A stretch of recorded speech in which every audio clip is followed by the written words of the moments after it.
Josh Duggar, a former reality television personality known from the TLC show 19 Kids and Counting, is currently serving a prison sentence following his 2021 conviction on child pornography charges. Duggar was sentenced to 12 years and 7 months in federal prison, and his housing conditions within the facility have reportedly changed following a recent update to his release date. This update has attracted considerable attention, particularly among those who continue to follow developments in the Duggar family and their public profile. According to official records from the Federal Bureau of Prisons, Duggar is currently incarcerated at the Federal Correctional Institute Seewald, located in Seewald, Texas. This facility is a low-security federal prison that houses male inmates. It is known for having specific programs, including bad offender management and treatment services. These aspects of the facility were reportedly relevant in the decision to place Duggar at this particular location, especially considering the nature of his conviction. Reports in July 2025 indicate that Duggar's expected release date has been moved up. While the exact factors influencing this date change have not been publicly detailed by the BOP, such changes often result from the application of time credits, good conduct credits, participation in rehabilitative programs, or administrative updates to sentence calculations. Duggar's new projected release date is now listed as October 2, 2032, approximately 1 year earlier than his originally expected release window. Following this update, sources with knowledge of federal prison administration procedures have noted that Duggar's housing conditions within FCI Seewald may have been adjusted. While exact details are confidential due to privacy and security protocols, adjustments in housing can occur for a variety of reasons, including behavior-related reclassification, participation in treatment or rehabilitation programs, medical issues, or as a result of broader administrative shifts within the institution. Housing unit reassignments can range from simple changes in cell locations to more significant shifts into specialized programming units. Given that FCI Seewald hosts programs tailored to bad offenders and includes facilities for residential drug abuse treatment and education, Duggar may now be housed in a unit focused more intensively on such rehabilitation activities. Participation in these programs can not only influence an inmate's daily environment, but may also contribute to sentence reduction via earned time credits under legislation such as the First Step Act. The Federal Bureau of Prisons does not comment on individual inmates' housing for security reasons, but general information suggests that inmates convicted of bad-related offenses are sometimes grouped in separate units to ensure safety and to enable participation in targeted programming. Duggar's involvement in any such program has not been officially confirmed by his legal representatives or family members. However, observers have pointed out that early release date updates typically correlate with compliance in rehabilitation or participation in such offerings. When Josh Duggar entered prison custody in June 2022, he had just been sentenced in federal court after being found guilty of receiving and possessing child pornography. His conviction followed a high-profile investigation and legal proceedings that lasted over a year and were the subject of widespread media coverage. Duggar's case had a particularly high profile due to his past role on the family's reality television series and the public's prior awareness of a 2015 controversy involving allegations of past misconduct. Initially, Duggar was held at Washington County Jail in Arkansas before being transferred to the federal system. FCI Seewald became his designated facility due to its security level and programmatic offerings. The institution has a capacity of over 1,000 inmates and provides education, health services, and psychological treatment. These resources are aligned with the federal government's emphasis on rehabilitation and reintegration. The updated release date and accompanying housing situation have reignited public discourse about Duggar's sentence and rehabilitation. Public reaction has been mixed. While some have criticized the possibility of early release, others point to the importance of prison programs designed to reform inmates and prepare them for eventual re-entry into society. Early release does not necessarily mean full freedom. For many federal inmates, post-release supervision and parole-style conditions may apply even after the completion of their prison terms. Duggar is also expected to face a 20-year period of supervised release following his prison sentence.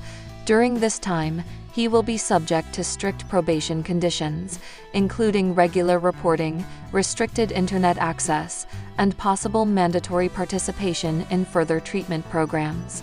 Violations of these conditions could result in reincarceration. It is also notable that Duggar's appeal was denied in 2023. After his conviction, Duggar's legal team filed a motion to appeal the court's decision, citing various claims including the exclusion of certain evidence. However, the appellate court upheld the conviction, stating that the trial was conducted fairly and in accordance with the law. With the appeal denied, Duggar's sentence remained in place, although his team can continue to file additional legal motions should they choose to pursue alternative avenues within the judicial system. Since entering federal custody, Duggar's communication with the outside world has been limited.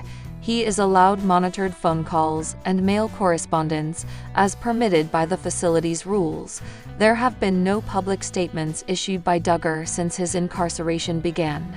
His wife, Anna Duggar, and other members of the Duggar family have largely refrained from discussing his case publicly, although some have posted cryptic messages on social media expressing faith and family unity. Anna Duggar has visited Josh at FCI Seewald on multiple occasions, according to sources familiar with the family's activities. She continues to raise their 7 children. Public appearances from Anna have remained rare, and she has not given interviews or public commentary about her husband's incarceration. Several Duggar siblings, including Dillard and Jinger Vuolo, have distanced themselves from Josh and criticized aspects of their upbringing, though they have been careful in how they discuss their brother's legal situation.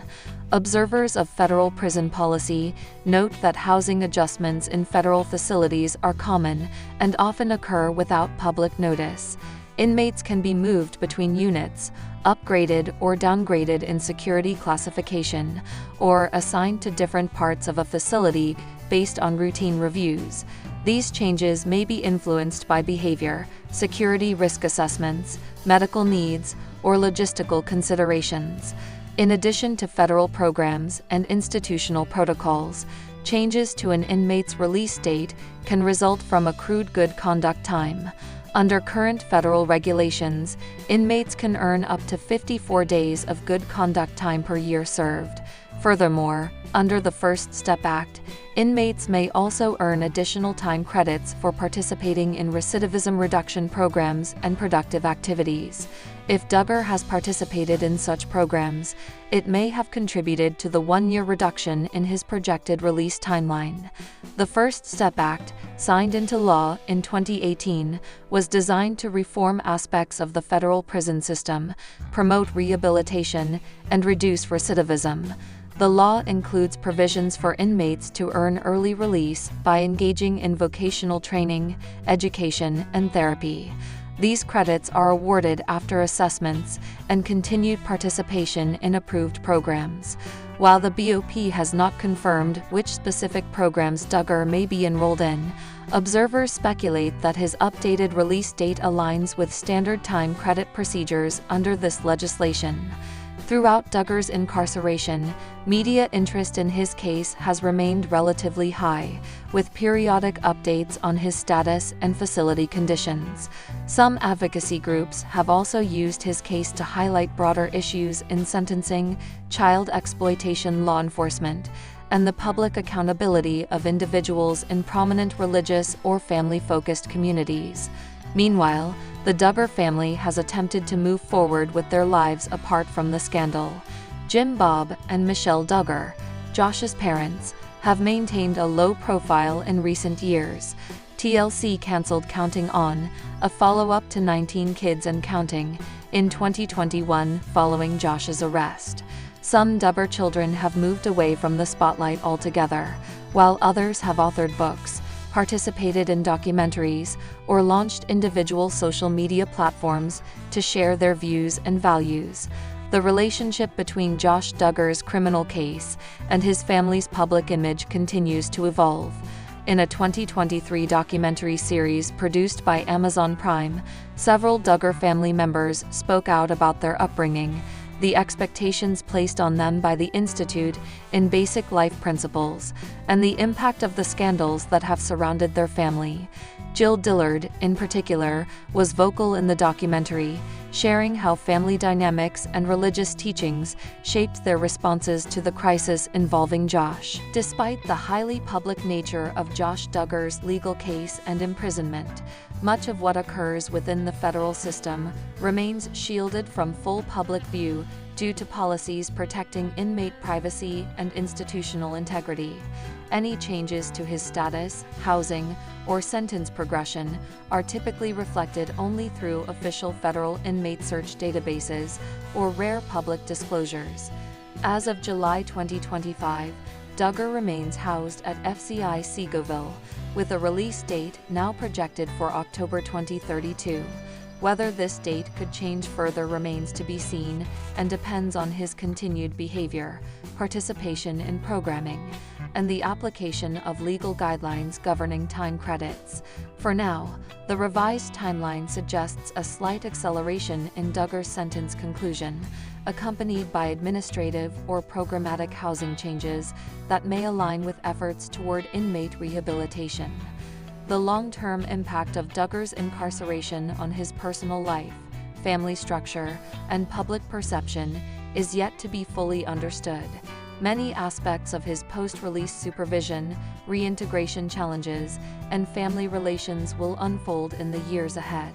Until then, updates about his imprisonment continue to emerge through public records, third-party reports, and ongoing media monitoring of the Duggar family and its shifting dynamics in the post-reality TV era. The rebel Duggar is telling all about growing up a cousin of the 19 Kids and Counting family. The Duggar family, famously known for their reality TV show 19 Kids and Counting, has long been a subject of both admiration and controversy. While much of the public attention has focused on Jim, Bob, and Michelle Duggar and their 19 children, less has been publicly revealed about the extended family, particularly the cousins.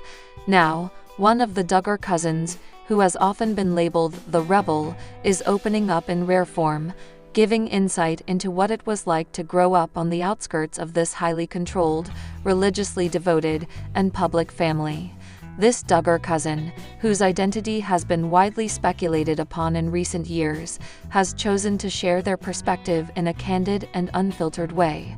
While remaining respectful in tone, the cousin details the emotional distance, ideological divides, and cultural contrast that shaped their unique experience growing up in the shadow of one of America's most watched evangelical families. The cousin explains that from an early age, they were aware of differences between their own household and the Duggar family. While the cousin's parents were also religious, they did not adopt the strict standards that characterized the Duggar family's lifestyle. The cousin describes wearing jeans, listening to mainstream music, and attending public school choices that would be deemed inappropriate by Duggar family standards. The cousin notes that these early lifestyle contrasts created subtle but lasting divides between the two branches of the family. In their reflections, the cousin describes feeling both intrigued and alienated by the Duggar world. On visits to the Duggar household, the cousin recalls being gently corrected for using slang, for dressing differently, or for expressing ideas that didn't align with the family's teachings. While the cousin insists there was no overt hostility, they recount a strong sense of being monitored and gently pressured to conform. These experiences left a lasting impression and were early signals that they would always exist somewhat outside the inner Duggar circle. The cousin also touches on the experience of being compared to the Duggar children. From family gatherings to community functions, the cousin says people would often ask why their family didn't do things like the Duggars, or whether they plan to have as many children. These questions, while often well-intentioned, contributed to feelings of alienation and otherness. The cousin grew up aware that, within certain circles, the Duggar family was seen as a gold standard, and any deviation was subtly judged. As the cousin entered adolescence, the differences became more pronounced. While Duggar children adhered to strict modesty standards and courtship rules, the cousin began dating, wearing makeup, and exploring independent thought. The cousin recalls that during this time, the term rebel began to follow them, sometimes whispered, sometimes openly stated by adults within the extended family. While never explicitly shunned, the cousin sensed disapproval. They recall being left out of certain family decisions, prayer circles, and discussions. These were formative moments that led them to question the definitions of faith, obedience, and family loyalty. The cousin goes on to discuss how these early experiences informed their evolving views on religion and autonomy. While still maintaining a belief in God, the cousin began exploring other Christian denominations, reading secular books, and forming friendships outside of their religious community. They credit these explorations with broadening their worldview and giving them the confidence to forge a different path. They also note that their family relationships became more complicated during the height of 19 Kids and Counting's popularity. As the Duggars gained national fame, the cousin says extended family members were often asked to sign non-disclosure agreements or refrain from speaking to the press. There was pressure to uphold a united public front, even as private tensions grew. The cousin found this difficult, especially as they disagreed with many of the Duggars' views on gender roles, education, and obedience. The cousin says that despite these differences, they were reluctant to publicly criticize the Duggars for many years. However, when various scandals began surfacing about certain family members, including criminal investigations and public controversies, the cousin felt more justified in speaking out. They do not take pleasure in the family's struggles, but they believe that remaining silent contributes to a harmful culture of secrecy and denial. The cousin is careful to draw a distinction between personal disagreements and condemnation. They express love for their relatives and admiration for certain aspects of the Duggar family's cohesion and work ethic. But they also say that these values can be used to suppress individuality and critical thinking. The cousin believes that open dialogue is essential for healing and growth, and that the silence surrounding the family's internal struggles has been deeply damaging. According to the cousin, one of the most challenging aspects of being related to the Duggars is dealing with public perception. They describe being recognized in public and asked invasive questions about the show or specific family members. The cousin notes that while they were never on the show, they often felt the pressure of its narrative expectations. People assumed they were either just like the Duggars or completely rebellious and lost. The cousin says neither label fit. They see themselves as someone who values family, but also values truth, individuality, and personal integrity. The cousin also addresses how the experience has shaped their adult life. Now a parent, the cousin says they are raising their children with a strong emphasis on critical thinking, emotional openness, and personal choice. They say their goal is not to reject faith, but to encourage a faith that includes questions, doubts, and authentic conversation. They believe children should be trusted to explore, fail, and grow without fear of rejection or shame. They also speak to the importance of mental health, a topic they say was rarely discussed within the Duggar family. The cousin has pursued therapy and encourages others in similar situations to do the same. They believe that healing requires honesty and space to process pain. For the cousin, part of telling their story is about reclaiming agency and dismantling cycles of fear and silence. One striking aspect of the cousin's narrative is the emphasis on complexity. They resist easy labels or black and white conclusions. They describe moments of kindness and warmth within the Duggar family, as well as moments of pain and alienation. They acknowledge that many of the Duggars are also navigating their own paths and may be struggling in private ways. The cousin says they don't view themselves as the good one or the honest one, but simply as someone with a different perspective and a right to share it. They also point out that the Duggar family's public story was never the whole story. Reality television, in their view, amplified certain values while erasing others. The cousin feels that some viewers were misled into believing in a level of perfection that never existed. They hope their account helps people see the broader, more human realities behind the image. The cousin has received mixed responses since beginning to share more openly. Some extended family members have distanced themselves, while others have reached out with support. The cousin says that although these dynamics are painful, they are worth it if it means moving toward greater truth and authenticity. In reflecting on their journey, the cousin expresses no regret for diverging from the Duggar way of life. They are proud of the life they have built and the values they are instilling in their children. They hope their story will offer comfort to others who have felt like outsiders in their own families or communities. They believe that rebellion, when rooted in honesty and love, is not a rejection of family, but a form of care, a way of refusing to perpetuate harm in silence.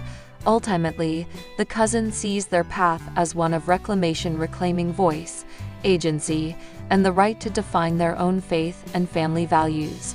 They understand why some people still idealize the Duggar model, but they urge others to look deeper.